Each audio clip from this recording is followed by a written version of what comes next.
amigos parantos kumaha damangos. Di video kali ini gue akan ngerekap sebuah alur cerita dari serial Donghua yang berjudul Sisingji season yang kedua. Buat kalian yang belum nonton season pertama dan movie-nya yang berjudul Goodbye Wukong, bisa lihat link di deskripsi ya.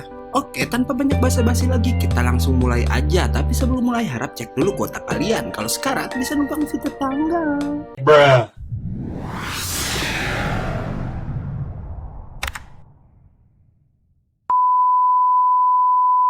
Di awal season kedua ini, kita akan diingatkan kembali pada ending season 1 kemarin, di mana saat itu Buddha Rulai memberikan tasbih yang dapat menghubungkan pada dirinya untuk Tan Sanzang. Setelah Buddha menghilang, rombongan Tan Sanzang pun melanjutkan perjalanan mereka. Bailang bertanya pada Tang Sanzang tentang perjalanannya ke barat dahulu bersama Wukong, Baji, dan juga Wu Jing.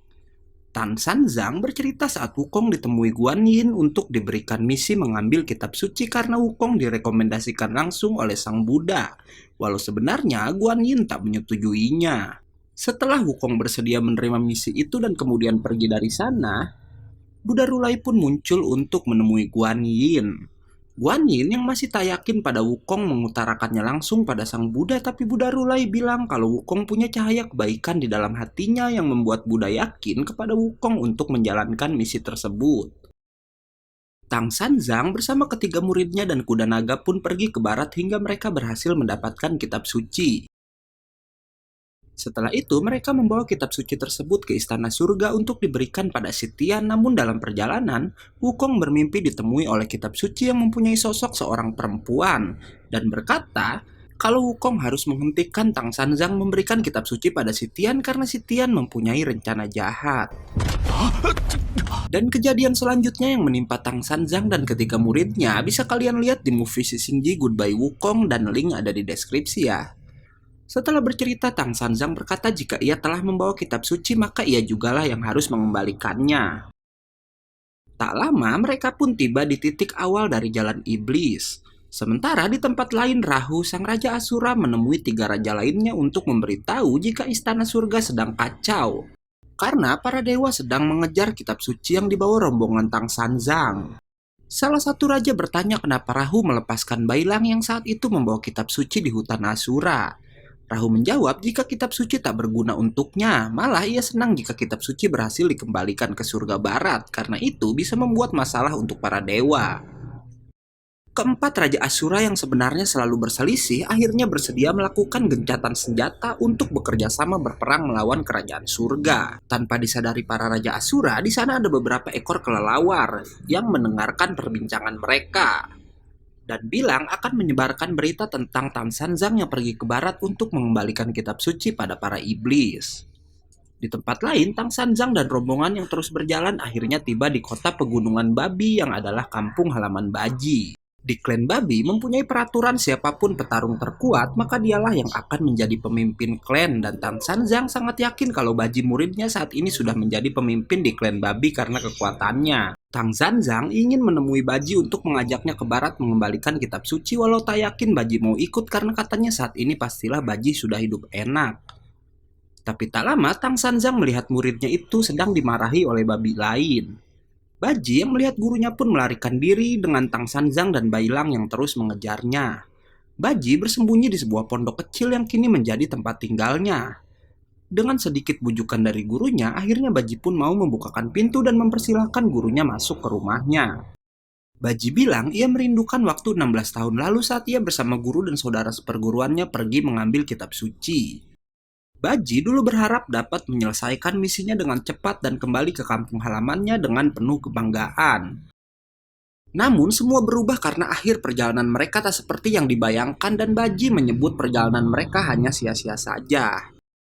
Tang Sanzang bilang pada muridnya itu jika perjalanan mereka tidaklah sia-sia dan mengambil kitab suci barulah setengah perjalanan mereka, karena setengah perjalanan lagi mereka harus mengembalikan kitab suci itu ke barat. Bailang lalu menunjukkan kitab suci yang dibawanya dan bilang jika mereka membutuhkan Baji untuk ikut menjalankan misi ke barat. Tapi Baji bilang ia tak bisa ikut karena saat ini istrinya yang bernama Cuilan sedang disekap di istana babi oleh adiknya sendiri yang bernama Zhu Yongli. Baji yang sebenarnya pewarisah dari klan babi, tahtanya direbut oleh Yongli yang jahat karena ia tahu Baji kehilangan kekuatannya karena taringnya telah dipotong oleh Guan Yin. Tang Sanzang bilang ia akan menyelesaikan masalah Baji dan akhirnya mereka pun pergi untuk menemui Yongli. Sesampainya di sana, Baji bilang ia akan pergi sendiri dan menyuruh yang lainnya untuk menunggu di luar. Ternyata kedatangan mereka sudah diketahui dan langsung dihujani anak panah hingga Tang Sanzang dan Bailang terkena anak panah tersebut.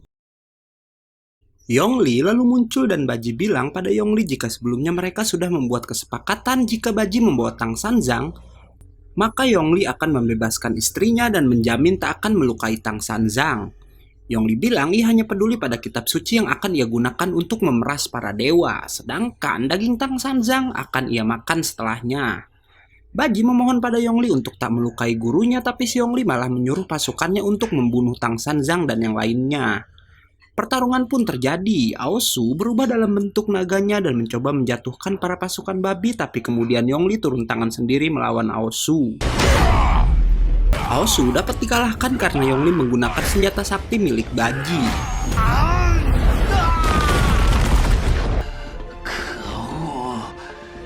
Yongli lalu mengeluarkan teknik penyerapan aura yang bisa menyerap energi di sekelilingnya untuk menambah kekuatan.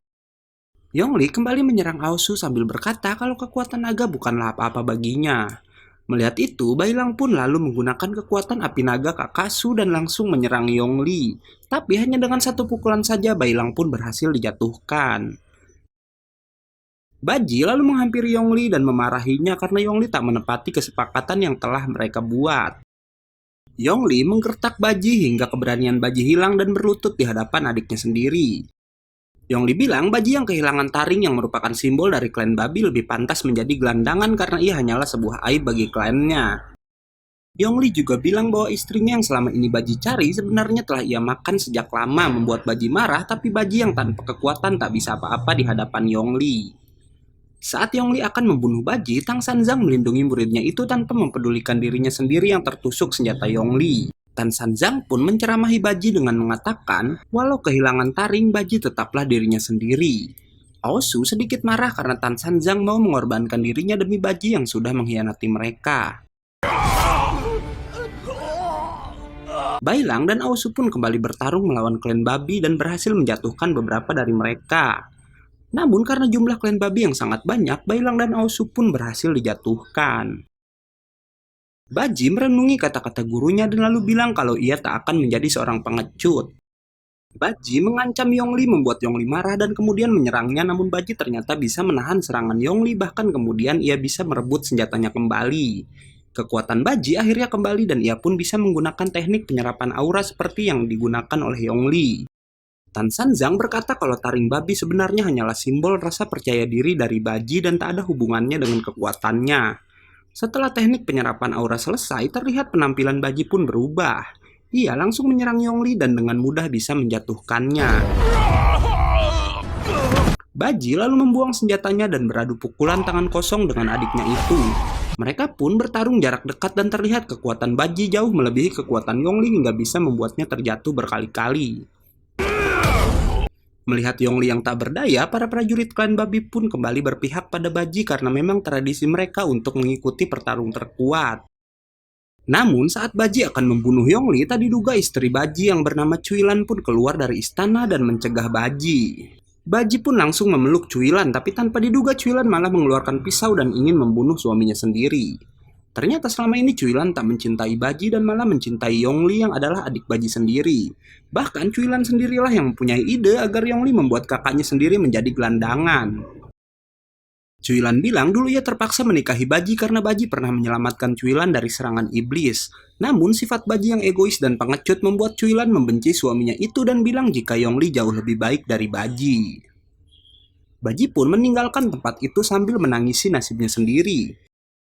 Pagi harinya, Tang Sanzang akhirnya berhasil membuat Baji kembali bersemangat dengan mengingat saat-saat perjalanan mereka ke barat 16 tahun yang lalu. Baji bilang ia bersedia ikut pergi ke barat lagi, tapi sebelumnya ada hal yang harus ia selesaikan terlebih dahulu. Ternyata Baji kembali ke istana untuk menemui Cuilan. Cuilan langsung bersiap menyerang Baji, tapi Baji bilang ia datang hanya untuk mengucapkan selamat tinggal dan sudah melupakan masa lalu. Tapi sebelum pergi, Baji meminta izin untuk memeluk Cuilan dulu dan Cuilan pun mengizinkannya. Setelah itu, Baji pun pergi meninggalkan mereka berdua. Scene kemudian berpindah pada si Tian yang mengetahui kalau Buddha Rulai ternyata belum mati. Ia mengingat saat dirinya berhasil membawa kitab suci ke sebuah ruangan rahasia. Si Tian lalu ditemui oleh sang Buddha yang mencoba mencegahnya menyerap energi dari kitab suci. Si Tian pun langsung menyerang Buddha, namun sang Buddha pun membalas serangan si Tian itu. Buddha menyadari kalau kekuatan yang digunakan si Tian bukanlah berasal dari surga. Buddha Rulai berhasil merebut kitab suci dan kemudian beradu kekuatan dengan si Tian. Si Tian bilang kalau dalam pertarungan itu Buddha telah terluka parah dan si Tian mengira kalau Buddha tak akan bertahan hidup. Sementara si Tian pun terluka parah dan selama 16 tahun ini ia memulihkan dirinya, dan karena kitab suci telah muncul kembali, si Tian pun bilang kalau ia tak bisa berdiam diri lagi. Sementara di lain tempat kita akan diperlihatkan sosok Wu Jing yang menemui seorang pria tua dengan sebutan Jenderal Timur. Jenderal Timur lalu memberi Wu Jing misi untuk membunuh Tang Sanzang, dan Wu Jing pun menerima misi tersebut, lalu part 1 pun selesai. Oke, karena videonya udah habis, gue Ega undur diri dan gak yakin movie pamit. 选择不会错，我会毫不后悔的。